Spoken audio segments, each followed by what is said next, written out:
Hey, good morning and welcome to Breakthrough Walls. I'm Ken Walls and I'm your host. And today I have a very special lady. Misty Tyme is coming in all the way from Boise, Idaho. So stay with us. We'll be right back.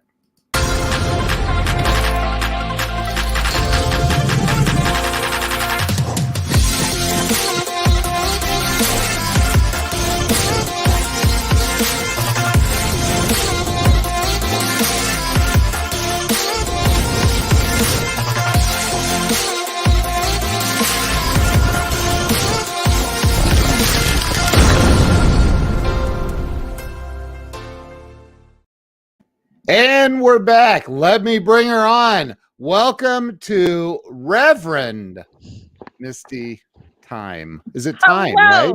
Am I saying that right? Tyme? It is Misty Tyme, and yes, it's actually my name. Yep. That's not like some Truly. made up author Nope. name. Nope. And I have a whole bunch of jokes around it, but I won't go there. Yeah, but no, it's Oh, truly, yeah, like horses, dogs, yeah. oh my And my gosh. parents were not hippies, and it's truly my name. Wow. Well, it's a beautiful name. Thank So, you.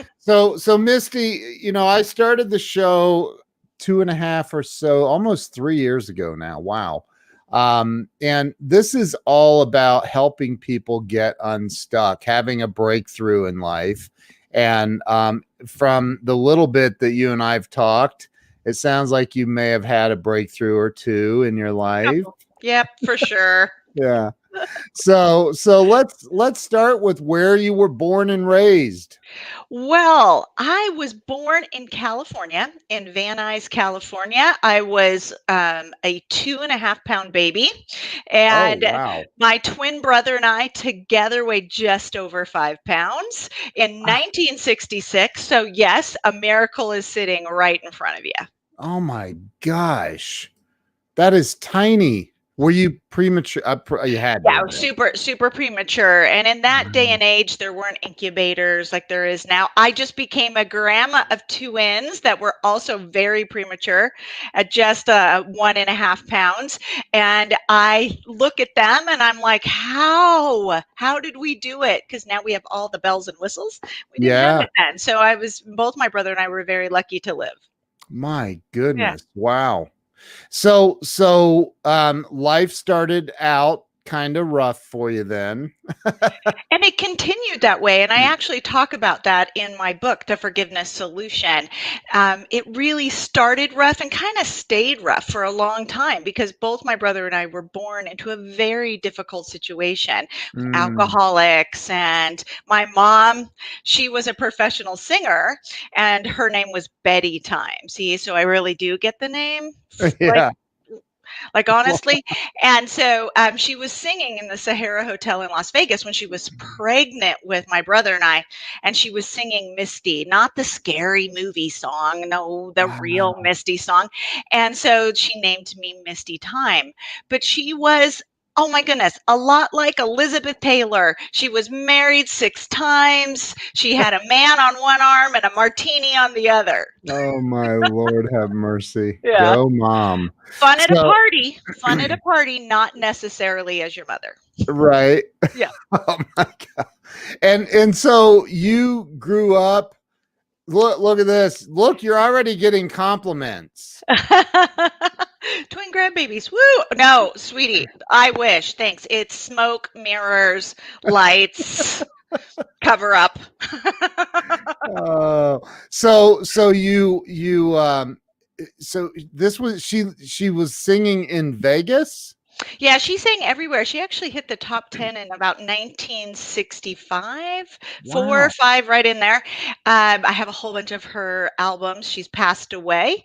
Now I talk about her in my book and in the new book, Crappy to Happy, because she actually died of Alzheimer's dementia. And I talk about having such a difficult mom and then her not remembering any of it and how much we want and I'm sorry. And I had to forgive and let go and understand that I'm sorry was never going to happen. Wow. Yeah. Now Eric wants to be mean. Oh, send getting those mirrors. Wow. That is not nice. I should block him from watching now. Well, it's So super funny. As women, we get a few more tools to hide our wrinkles and bags. I know. Yes. I have a friend, a client of mine that is she's a doctor, and she's like, I can do Do something with that. Botox for you there. I'm like, no, I'm good. So you did you live in California and your mom like flew to No. Vegas or? No, yeah, so when I was little, I was my mom's second set of kids.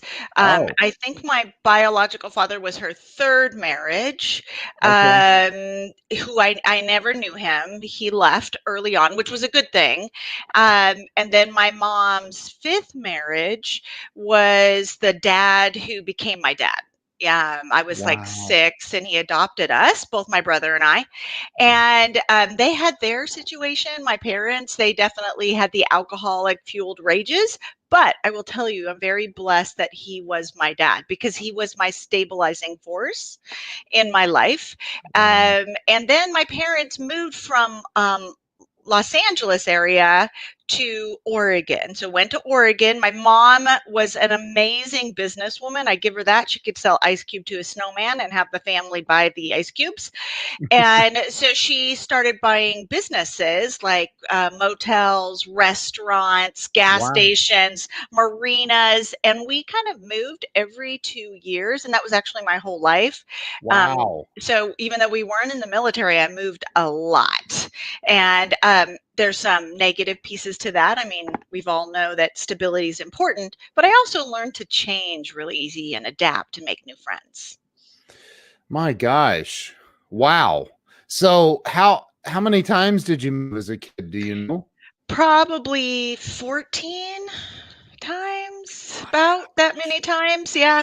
I stayed in Mhm. one school from 6th grade to my junior year in high school, though we moved within the area, and that was the first time I'd ever been anywhere in one place that long.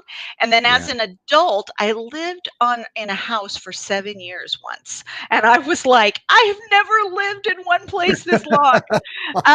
So yeah, super funny, Wow. but you learn a lot in that. My childhood was one of those things when people read the story and they're like, "Wow, that really happened to you." And of course, I only put in this much. Yeah. Oh, Um, yeah. because there was a lot of drama and Yeah. trauma, and my twin brother was part of that trauma. He turned into the person we used to hide from. Mm. My mom and dad, or my mom's other marriages, they were very tumultuous, and my brother and I would hide together and try to protect each other. But ultimately, when we were teenagers, he turned into that person we used to hide from, so he was no longer my best friend.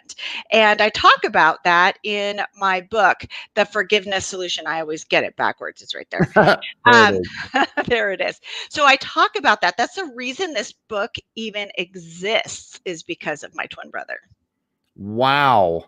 So your twin brother turned into an Alcoholic, alcoholic. rageaholic, Mm.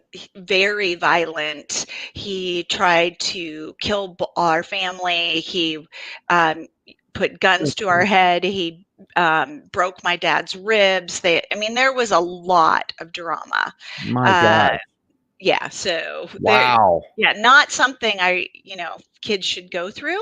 Yeah. And he went through even more abuse than I did. I Mm. was kind of the kid who kept to myself, did my own thing, tried to stay away. After 6 o'clock, when the vodka was flowing, I just stayed in my room.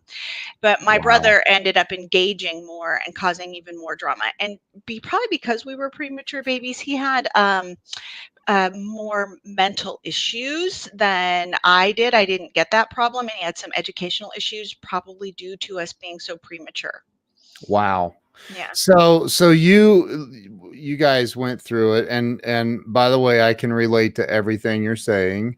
And so you really went through a lot of crap. And we shouldn't have to go through that, but I, It's not the best recipe for healthy lifestyle later. do you find though, and I may be getting ahead a little bit, but that's okay. We can come back. Um, do you find, I went through a lot of craziness too, and violence and all of that, and so I remember for the longest time I drank at that. I mean, I would drink and drink and drink and drink, just trying to numb the pain. And then eventually, as I got into recovery and learned that forgiveness is the number one, resentment is the number one offender for alcoholics or addicts, right? It's the number one Right, offender. right, And so if you're going to stay sober long term, you have to forgive, not just others, but yourself too, right? And so right. do you find yourself thinking now, I'm kind of glad I went through all that because it made me who I am today? Yes, you find the blessings in Yeah. in the bad. You find the Yeah. blessings, and that is a skill that we actually have to learn. Right. And it's something I do more, a lot of the NAMI, family issues, because I didn't get the addiction piece, but I still didn't get out scot-free. I still had Yeah. very bad behavior. I started down the married many times path like my mother, even though I kept saying, I'm not my mother, I'm not my mother. But sure enough, I was doing the same thing, looking for Yeah. other people on the outside to heal my inside. And Mm, in turn, I picked badly because of that. And so yeah. ultimately, the reason I'm working in forgiveness, why I am a forgiveness expert, is because I had decided that I needed to feel better. And the problem with forgiveness is that no one tells us how or even tells us what forgiveness really is. We're just told by religion and society, even Disney tells us to let it go, but no one tells us how. And so that's where I was stuck, in the deep how. I needed to feel better. So, to back up a little bit, I Yeah. had Yeah. gone to seminary as my second career. I used to work in corporate healthcare, medical device, that type of thing. And I also worked with people who were dying. And so I decided to go back to seminary and become a reverend. I really Wow. thought that I would be a hospice chaplain or something. And Wow. then, God laughed and said, "Oh, no, no, I have you here for a whole different reason."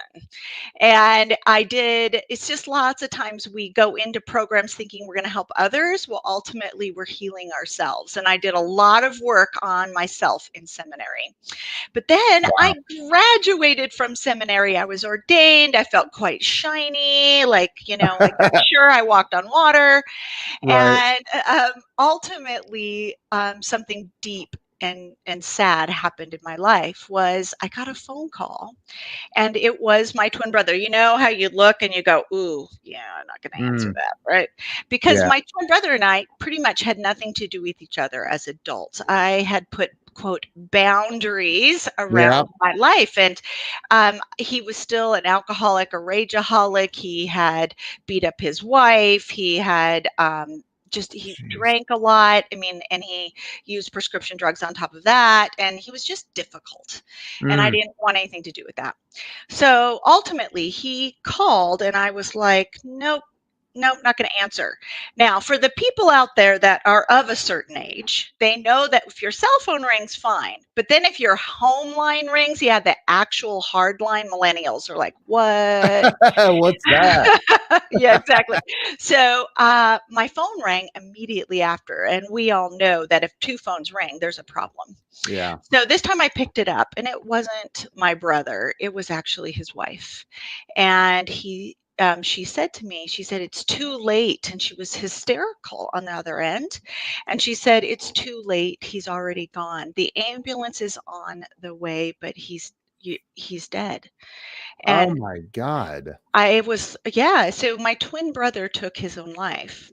Ah, And it was, it was a moment that I used to like think about once in a while, because it wasn't a surprise that he took his own life, but it or would have been surprised if he had had a heart attack and died. He was not a healthy human, Yeah. didn't take care of himself. But I used to think that it wasn't going to send me into that deep grief that I had with other family members and friends that had died. But it did. It sent me into the grief. I was really familiar with grief. My sister had passed of cancer, a brother had passed of cancer, my mother Wow. died of Alzheimer's, my adopted father died. I was pretty used to grief. I got it. But Jeez. then this hit me even harder because you know why? I was still waiting for him to turn into my best friend, to Yeah. turn into the brother he was supposed to be. I had Right. expectations that were never fulfilled, which caused my deep, deep unforgiveness. Yeah. And so here I was again. You remember when I mentioned I was all shiny and ordained and thinking that I Yeah. should get this stuff, right? Yeah. But I didn't, Ken. I didn't get it. And so Wow. it sent me into deep research. I mean, I'd just gotten out of a couple of years of school. So I was like, I'm going to go back into this. And really, most of the time, we're doing it for our own reasons. We want to solve our own problem. And my problem was sadness, pain, and unfulfilled expectations. And I wanted to feel better. And Yeah. that's when I uncovered what forgiveness really is and what it's really not.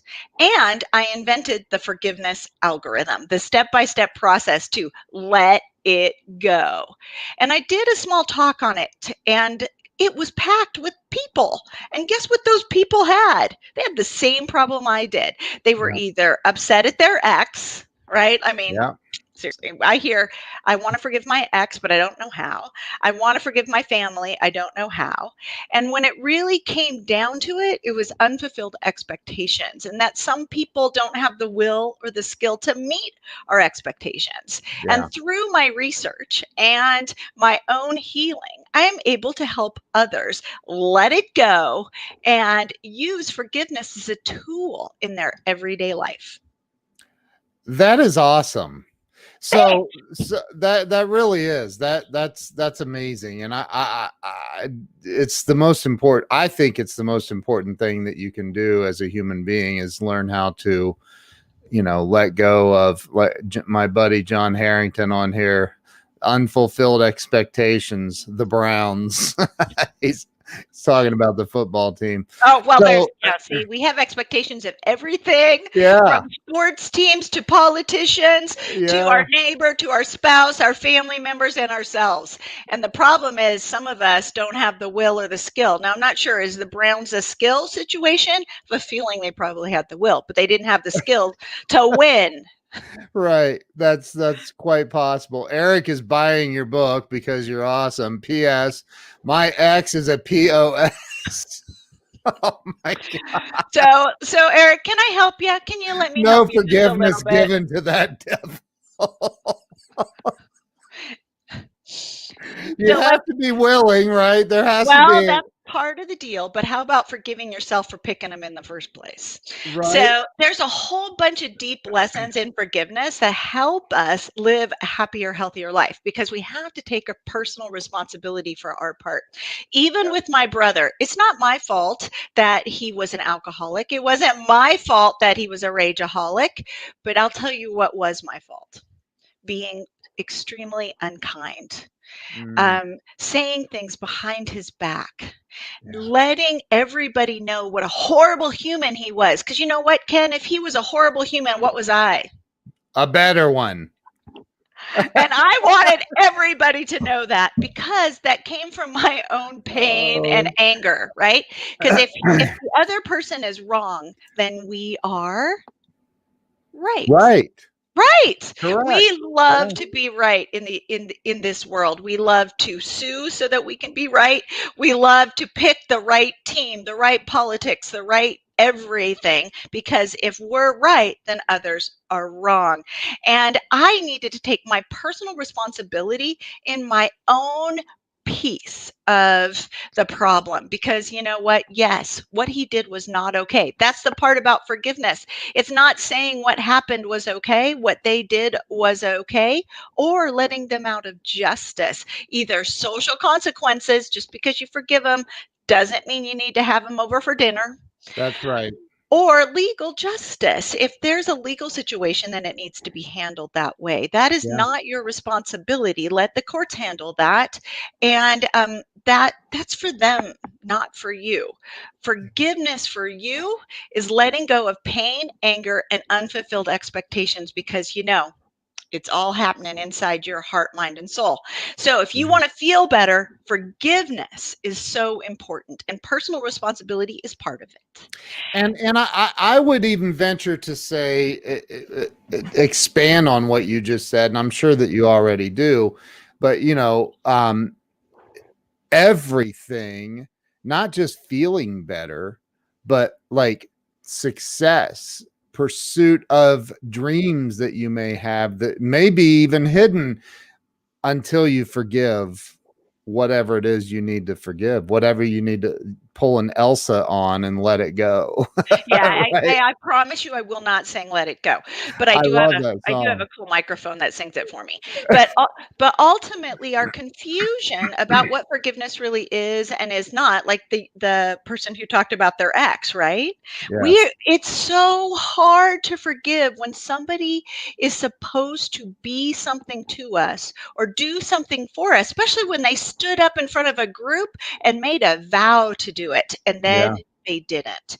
So it's very, very difficult. And I want to help people let that go. Learn from why they chose, because they really did believe the person was going to be that person, or could be that person. But ultimately, our expectations get in the way. So Yeah. yes, forgiveness is for us to have peace. Exactly. It is, but it's Yeah. also a tool that we have been given. Now, you can use whatever word you want. For me, it's God. God's big in my life. I have that whole reverend thing going on. But whether it be universe, whatever it is, that you need to know that forgiveness is something that we've been given to use so that we can have a happier, healthier life. We can learn from our past mistakes, and we can forgive ourselves. Amen. Yeah. Wow. Yes. And the church all said, Amen. Woo. that's so awesome. I think, and what's weird is I talk a lot about this. I talk a lot about this because I truly think that, and I haven't read your book yet. I'm going to, but I truly believe that this is the key to life. I mean, it really is. Like, you have no idea. If you're stuck in that, Eric, if you're stuck in that and you're not forgiving people or yourself, it's going to cause problems in your life. Right. So I would love to give your amazing audience a little tip, a little helper, so that they Okay. can let it go literally today. Ready? Wow. Are you ready? Are you ready, Ken? Let's do it. Yes. Okay, let's do this. All right. So I want everybody, and the gentleman, what was his name? Eric? Was it Eric? Yeah. Um, I want you to think of the person that you are struggling with because of what they did, said, or should have been to you, right? Whoever it is out there, every one of you, I want you to think of a person that has let you down, a person that has hurt you and not lived up to your expectations, even though they should have. And this could have been a parent, a family member, a sibling, a ex, a friend, somebody, even an ex boss that you thought they were going to be the best boss ever, and then they weren't. All right. So everybody have that person in their head right now? Okay, great. Yep. Okay, great. Now I'm going to ask you two questions. Did this person have the will? Did they want to, at the time, live up to what you expected of them? So, did they have the will? Did, when they stood up and married you and said, "I'm going to be everything to you," do you think they had the will? I Yep. happen to know that I'm going to use my twin brother in this case. My twin brother, I happen to know, wanted to be my brother. He wanted a relationship with me. He had the will. All right. So my next question to you is, did they have the skill? Now, what I mean by that is, did they know how? Did they have a good example of what that looked like from their past?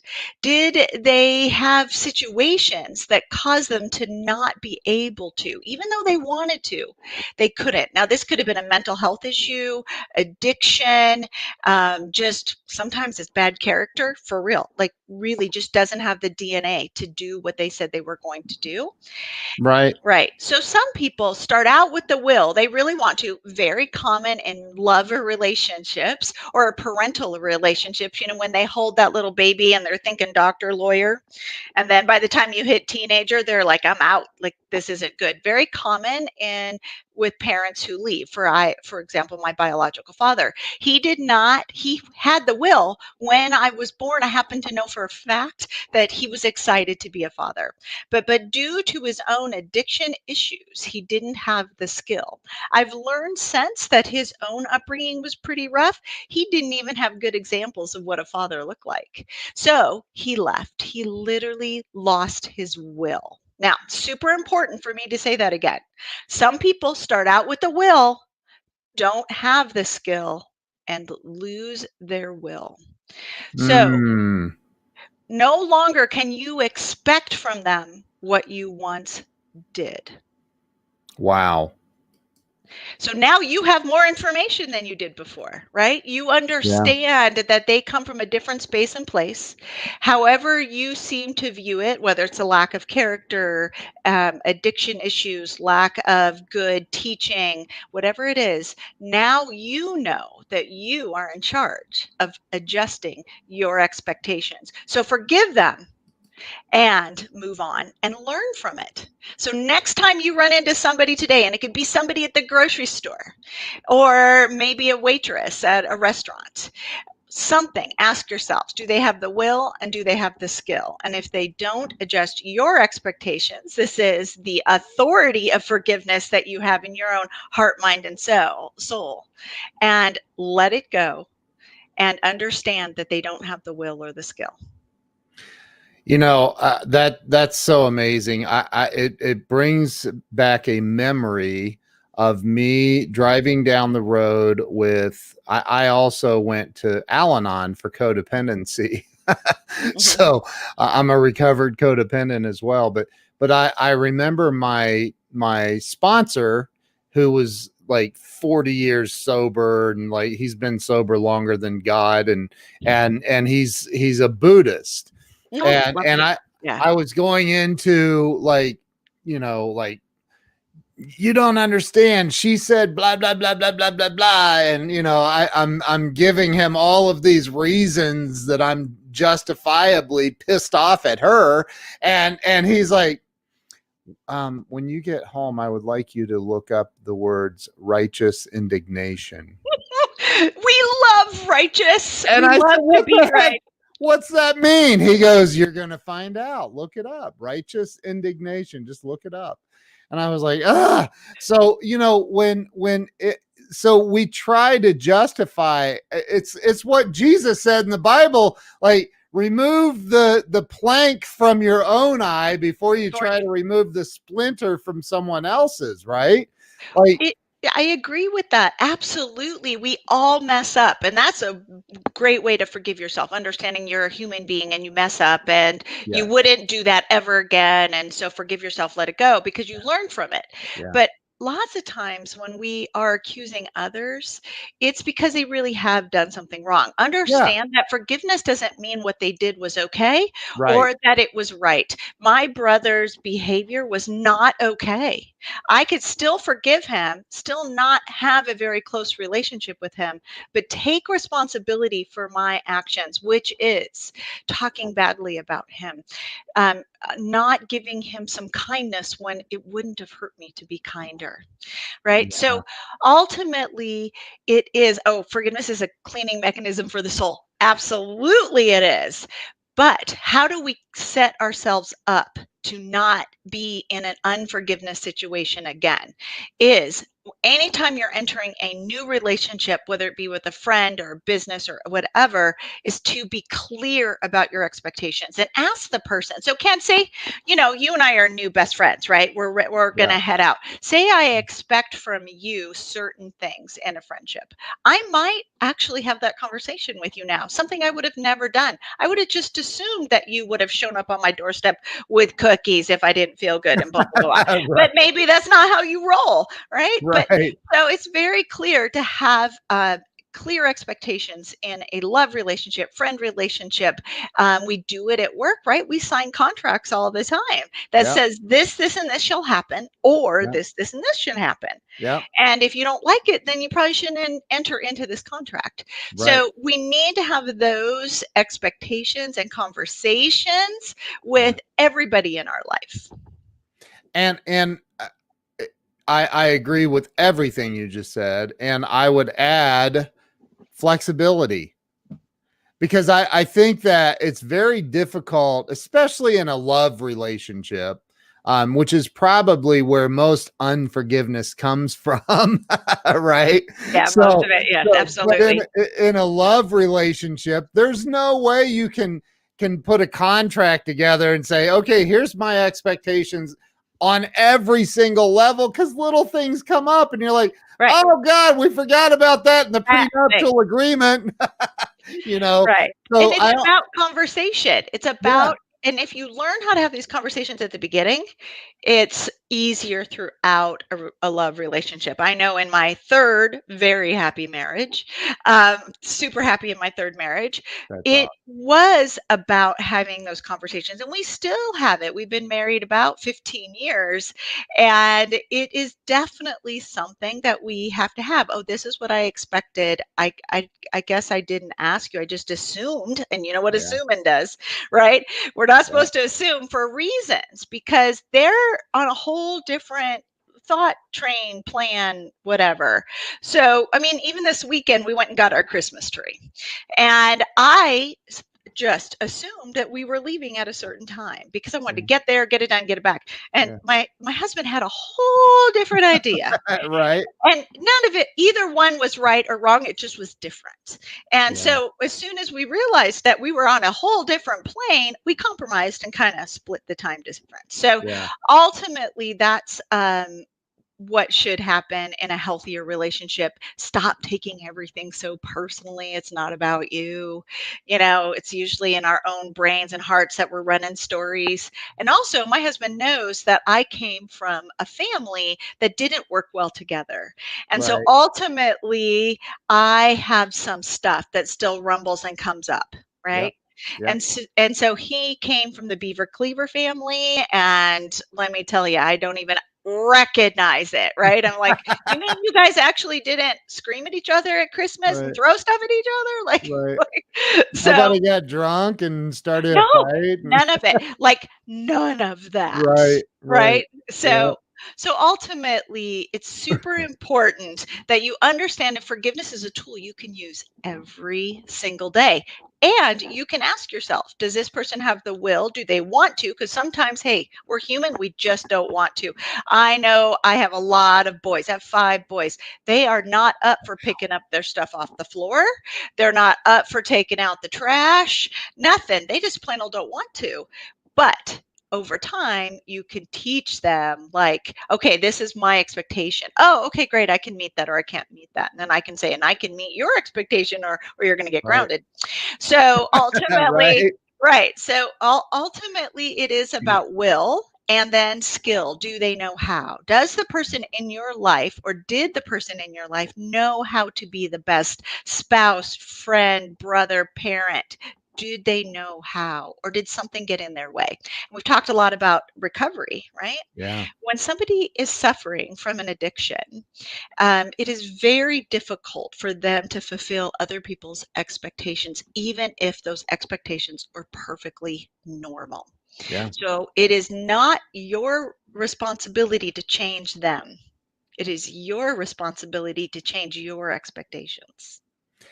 Amen. My gosh. So, I think, and that's why in recovery they say, especially in the first, they say a year, but I'm going to say the first 5 years, don't get into a relationship, especially with somebody in recovery, because the dynamic, and this is a segue into a question I wanted to ask you. The dynamic is you have two really screwed up people trying to put the responsibility of your happiness on the other person. Right. And so the expectations are insane, and the ensuing relationship becomes insane. But I only say that from experience, by the way. So, but like, what about the people that, because I've I'm happily, very happily married, 11 years now, on my fourth marriage, but this time it seems to be working out most of the time. But the what about when another human being, is their expectations, no matter how insane they may be, their expectations are for the other person to fix me, make all my problems better, make me happy. Like, it's your job to make me happy, and if you don't do your job, then I'm going to be very unhappy. What about that situation? Because I think that's incredibly common.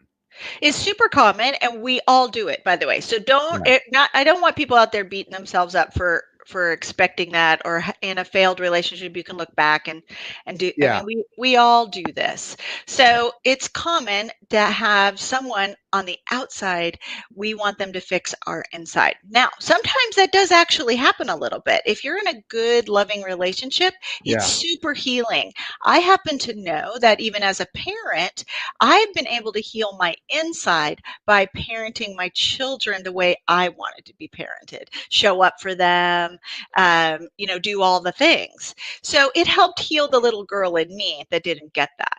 So we can do that a little bit, but let's be super honest. Our pain, our hurt, our wounds are ours, and we need to do the work to get that done so that we can show up for the other person in our Yes. life and our kids and our friends in a healthier way. We also have to know what triggers us. I happen to know that if someone drank in my house every day, that would be a trigger. I can tell you that.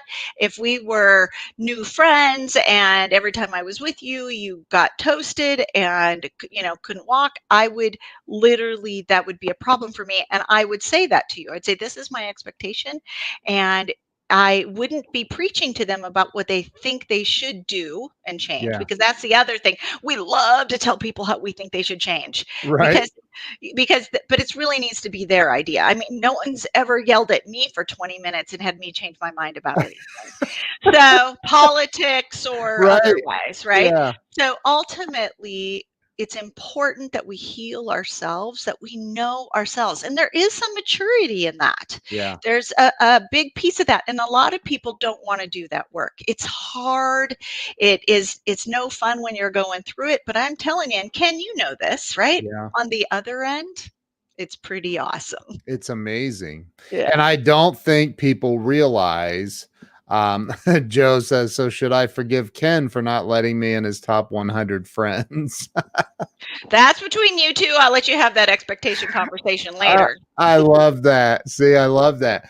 But I think that, and Joe, he's in my top at least 50.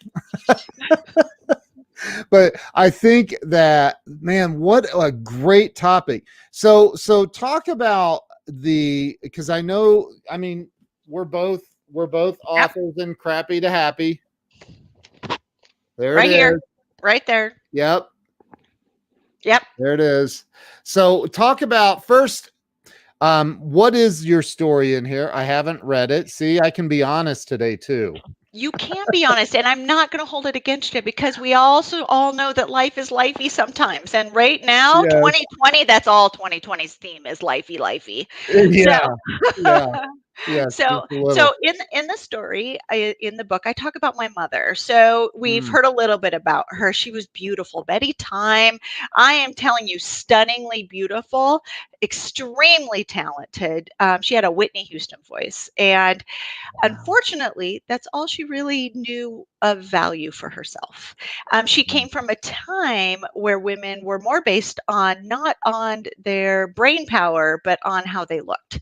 And she got a lot of attention for that. And she worked in the entertainment industry, which it was so important to look good. So she Yeah. got a lot of male attention. That was where she felt her power came from. And then also her addiction issues, her alcoholism. So ultimately, I talk about her and at end of life for her, which was a super powerful time. My mom developed dementia, Alzheimer's, and Mhm. over 5 years lost most of her memories. Well, good thing, Ken, she forgot about the 6 husbands, who left her, who cheated on her, what man did this and that. To stay Wow. angry, you have to remember why you're angry. So for us, Alzheimer's was a bit of a blessing. But Wow. something that we haven't really touched on is our desperate need for an apology. We want people to apologize for their bad behavior, Yeah. because what does that do? Immediately, they're admitting they are wrong, that they Yep. hurt you. And that means that you were right. So we love an apology, but most of our apologies have buts in them. Yep.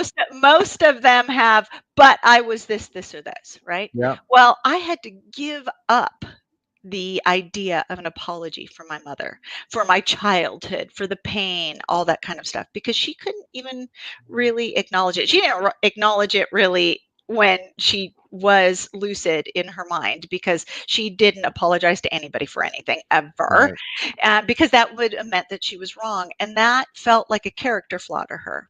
Yeah. And she didn't understand the strength of a good apology. So I teach a good apology. I teach the fact that we need to take responsibility for ourselves.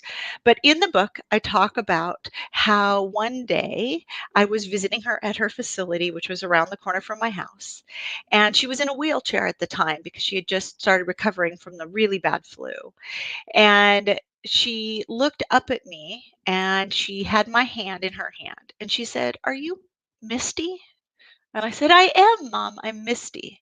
And she said, "I love you." And it Wow. was, see, it chokes me up to this day, because even though she used to tell me she loved me, I never doubted that my mother loved me. But Wow. at that moment, it was pure. It was the most healing "I love you" ever.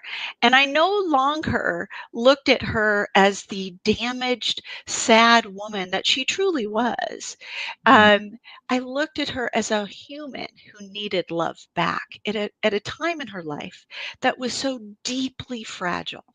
She was Wow. scared. It's a myth that you don't know that you don't know. You do know Wow. that you don't know. And so she was scared. And it it was a moment of healing, because I could heal myself by being the best person for her, even though she wasn't always the best person for me. I have chills, by the way. Oh, Um, that is f- first and foremost, that's like so spiritually mature for you to recognize that and see that. well, that was the blessing, like we go into programs thinking we're going to learn to help others. My mom went downhill during seminary. I could not have been in a better place to be Wow. surrounded by other loving people to go through that with. And right before I was graduated and ordained, my mother actually died. And Oh my. earlier in the year, you have to. This is the second year seminary, so you have to pick a ceremony that you have to really go through, and you have to write it and the whole thing. And I had chosen the funeral, and it was all the way in the February of the next year. So my mother died, and I was actually able to give my funeral for my mother to my whole class. So Wow. that's a God thing. God had me pick Wow. funeral way back at the beginning of the year in September, so I could do it in February and be surrounded by loving Oh beings. my. That's a God thing. And so Wow. ultimately I had done so much work, and that's why it's okay. Ken, how many times have you heard from people, I'm not going to counselors, I'm going to pull myself up by those bootstraps, especially certain generations, like we Yeah, don't do that, right? And I've yeah, never been able to buy those bootstraps. Somebody tell me where they are. But ultimately, and lots of men yeah. won't go to counseling, and I don't mean to pick on your gender, but lots of men won't go to You're counseling, right. right? You're So right. I had gone to counseling, I had been in seminary, I was in a healthy marriage, all those things before that quote spiritual maturity could really happen. Wow. That is so powerful. So at what point, when did you write the book that's back there on, That one, do you have that a one. copy that you can Yep, grab and hold I up for do. everybody? Right here. It's very Oh, there it is. colorful. And I promise it's funny. There's funny stuff in here because the last thing you need when you're working through some hard stuff is to sit there and cry about it all the time. Look at the beautiful Sometimes, pages. yeah, it's a lot of fun. There's a lot of fun. And I promise there's the forgiveness algorithm, which has actually been trademarked. And Wow. it's a step-by-step process to help you let it go. And in there, I promise you, you will giggle a little bit. There's some humor in here. I wrote the book. Um, 6 months after my mom died is when I got that phone call and that my brother had taken his own life. Oh my And gosh. so I had felt like I had gotten through my mom thing pretty well because I was blessed enough to be the one to help her at end of life. So there's a lot of work done in that time. So then after my brother died Mm. is when I was like stuck in that unforgiveness. And when I was solving it for myself and realized I wasn't the only one that had unforgiveness issues. Actually, if you're over 12, you have unforgiveness issues with something, somebody, or yourself. Yeah. And so that's when a dear friend had a random ticket to a writers conference. So I'm a public Mm. speaker. That's what I do. Obviously, you could tell words Yeah. are not my problem. So, but writing I was super afraid of. And another God moment for me, a friend said, "Hey, there's this conference for a writers conference. I really think you should go. I can't go. Take my ticket." And I ended up sitting in front of an agent that was the number one nonfiction or fiction agent, self help agent in the nation. Wow. And all I said was, I was talking about forgiveness. And he told me a story about when he was a teenager and his father had come into his room and said a nice speech to him, and he didn't quite understand it. His dad went out to the garage, picked up a gun, and shot his head off. Mm. And I said to him, I said, I bet you expected your father to be a different father. And he said, yes. And he said, we could talk about forgiveness all darn day because everyone needs it. And that's how it started. And so then I hunkered down. Sacred Stories picked me up, and I didn't even have the book written. Scariest moment Wow. of my life. And so I had to hunker down and get it done. And I'm super proud of it. Hold that up so we can see the whole thing. Wow, look at that. That is, and what a beautiful cover. Thanks. Okay, let's be truthful. I had a millennial graphic artist update my world, and she did amazing graphics I all in mean, here. So it's serious. bright and shiny and lots of fun. I promise, I promise. And there's a lot of what I call avatars of me in here.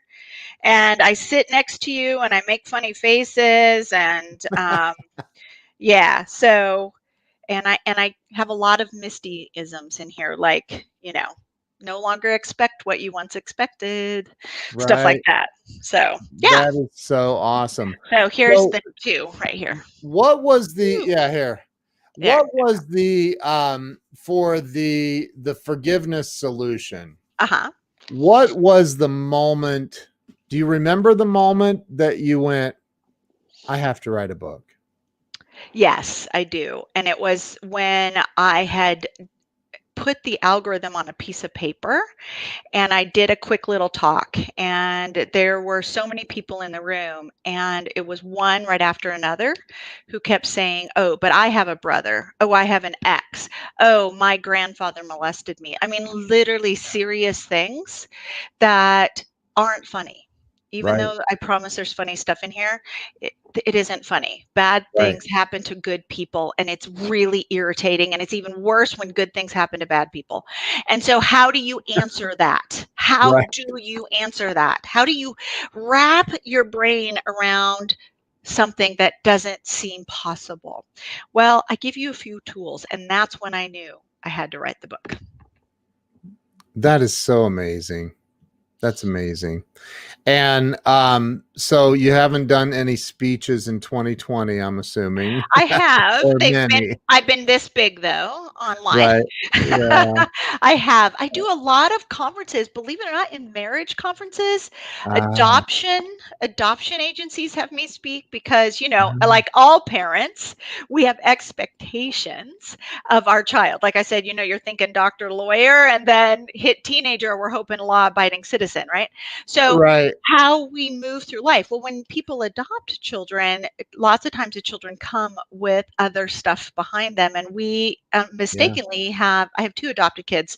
We Wow. have this idea that they're going to just forget all of that and come into just we're just going to be perfect and it's going to be amazing. Yeah. So there's some more layers. So I talk about that, and then I also talk about end of life. I work in with hospice, and I teach end of life providers how to have a forgiveness conversation at end of life, because there is even a study, Ken, that talks about the fact that when a person at end of life is able to work that out, whether it's forgive themselves or forgive somebody else, have those conversations, they will have a better quality of life at end of life. And the people who are left behind will have a better grief experience. And who wouldn't want that? I know that's exactly what I was looking for after my brother took his life. My gosh. So those are who I talk to. So if anybody needs me, please let I me talk to your group. I need to connect you with a client of mine that she's a nurse practitioner, but all she does all of her patients are in nursing homes, every one Oh, of them. And during COVID, she's lost a heartbreaking. lot. But she has these end of life conversations with families every single day. And I think you'd love each other. I know you would. We would So, definitely geek out at end of life stuff yeah. because Oh there's yeah. so much goodness there. I would Yeah. say that if you have the gift of being able to work with somebody at end of life, I will tell Yeah. you that they will do more work in that small period of time than they've done their whole life. That is, and I believe that to be true. I believe it to be true. So let me ask you a question. What do you think? I think I have a feeling. I know what you're going to say, but I could be wrong. Um, you know, and I don't want to make this all about money. Mm. But money is important in life. And I had to let go of some old money beliefs I had.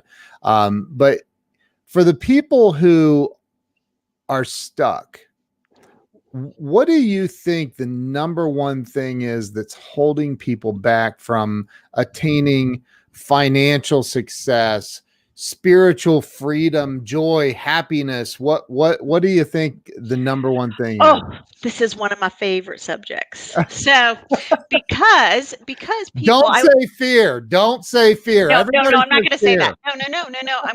I'm gonna tell you exactly. So again, I went to seminary, and I afterwards became a reverend, and people thought I worked for just God points. Newsflash, nowhere in the Bible did Jesus say that you were supposed to never get paid for your talent. So I think there is the fact that money is dirty.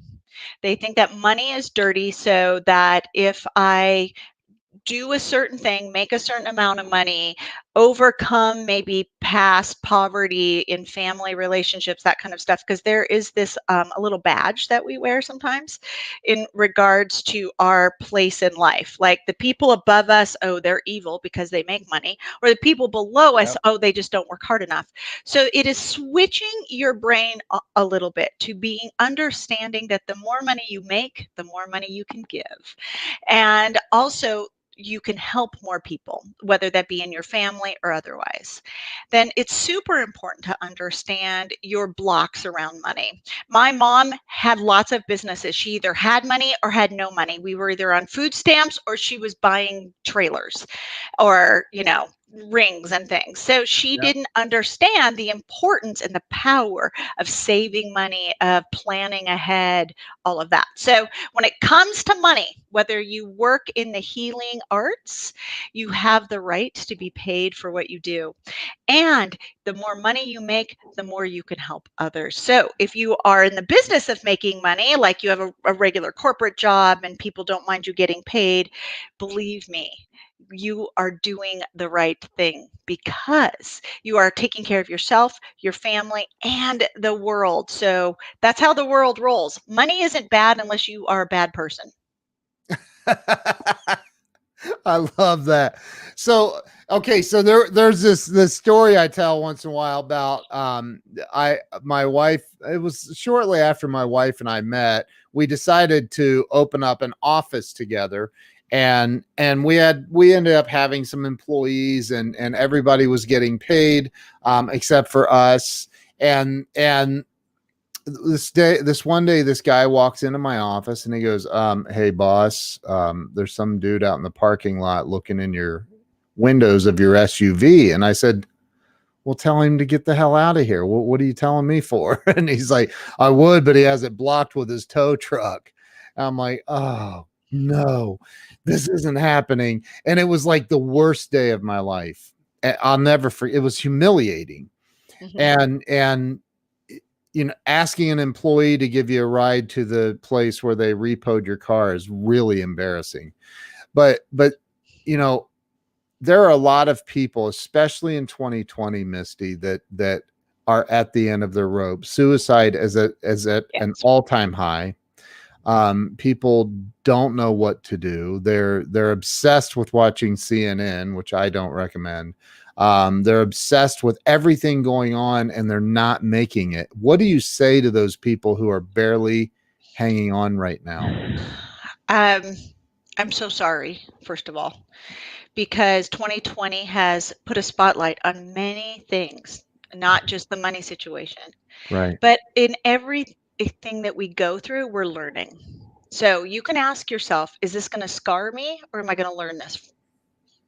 So I know that I've had to pivot quite a bit. Like you said, I've had pretty much nothing happen in Yeah. regards to what I used to be paid for. So it is about pivoting and planning. PP, pivot plan. So this is an opportunity to do more, learn more. I have been in your situation. And after my second divorce, I was counting quarters for milk. Yep. And I was making six figures, but how was I so poor? It was self responsibility. I sold everything I possibly could. Yeah. And I would take my check to the check cashing place, right? To get in advance. And they would look at my check and be like, do you have a gambling problem? What's the deal? Right. Right. And Right. I learned from that. And it still hurts when I think about it, but I learned from that. I pivoted and learned to never be in that position again. And what that meant was, do I need it or do I want it? That was my question from that point on. Do I need it? Do I want it? And I changed my spending habits. I also picked better. I did all the things. I took self responsibility. So if you are stuck in 2020 right now, and I actually have a dear friend who has cancer, she's a young mom and she's used to making six figures, but this year she has had 3 cancer surgeries and hasn't been able to work. She sold everything. If she wasn't sleeping on it, it was gone. She rented her house so that she could make the payment and live. That is some hard decisions, but the Yeah. growth that and the strength she knows she has through this, life changing. So dig deep, even though it's hard. And by the way, you can be mad about it all you want, Yeah. because that's the thing. We get really mad. Like, that's why are good things happening to bad people and why are bad things happening to me? Because I'm the good person, Yeah. right? It happens. It's the up and down of life. But you can prepare for when this happens again, because life cycles. We don't always have an up. Sometimes we have a down. So first of all, I want to say I can't even imagine, except I can. Yeah. Yeah, I can imagine, just like you can, Ken, right? Yeah. Yeah. Getting your car towed is a biggie. Right. Huge. Yeah, I had It foreclosure sucks. notice at my door. Like, I was like, what? I Yeah. was embarrassed. I Yeah. didn't understand. And understand what happens in your home is about you, and it's your personal life. It doesn't matter what anybody else outside your door thinks. Yeah. You take care of your own house. Get it in Amen. order. Where can everybody follow you, Misty? Or So get many in touch? places, right? All the social. Yeah. So on Facebook, I'm Misty Tyme, and that's with a Y, Tyme, right? On Instagram, Facebook, on my website, mistytyme.com. And on the website, you'll find tons of free downloads. And hey, Eric, I'm still talking to you. I have a class on there, How to Forgive Your Ex. Really, please No, you take it. don't. Yes, I do. No, you don't. Yeah, there's flying elephants and everything. So You have a uh, class called How to Forgive Your Ex. I do. Yeah. How to forgive your ex and how to forgive your family. And then what forgiveness is and is not, which is a free class. So go ahead and download that. Wow. And please, either one of the books, please get them. They're on Amazon, Barnes and Noble, all the places. So this one has tons of real life, how do you do it, the Yeah. forgiveness solution. Crappy to Happy has amazing stories like Ken's and mine and other people who show that they've been there, done that. You can too. That is awesome. Well, Crappy to Happy is already in my Amazon store. I'm an Amazon influencer. I don't know if you know that. I need to do an Amazon live with you so you can talk about your book to Amazon's I would customers. love that, Yeah, because we right should do now that. it's our life is Amazon. It's the best Yeah. thing ever. I'm Yeah. sorry. I'm all in. Yeah. And also reviews are super important. So Yeah. I have quite a few reviews up there, a lot of stuff 5 stars, good stuff from people that I promise aren't my friends. That's awesome. We'll definitely set that up. So and is all of your social media links, are all of them on your website? Everything is on there. You can get a Perfect. hold of me if you have a group that needs me to speak, whether it's on Zoom or in person. Awesome. Whatever it is, please get a hold of me and take my classes. I'm Yeah. seriously, they're 30 minutes of a lot of fun and good information and help you have a happier, healthier life in the holidays. Misty, you're awesome. Thank you so much. Thanks. Thank you to everybody who's been on here, and share this out. And if you didn't share it out, I'm going to have to work on forgiving you. But remember, Ken, you're right. They're wrong. So share it. I know. Share it out. Come on. Redeem yourself. Share this out. Thank you so much, Misty. You're amazing. Thank you for coming on and sharing your story. And your vulnerability is absolutely incredible. So thank you so much. Stay with me. Don't hang up. I'm going to end the live stream, though. Thank you to everybody who's watched and shared it out. Have an amazing day. Thanks, Misty.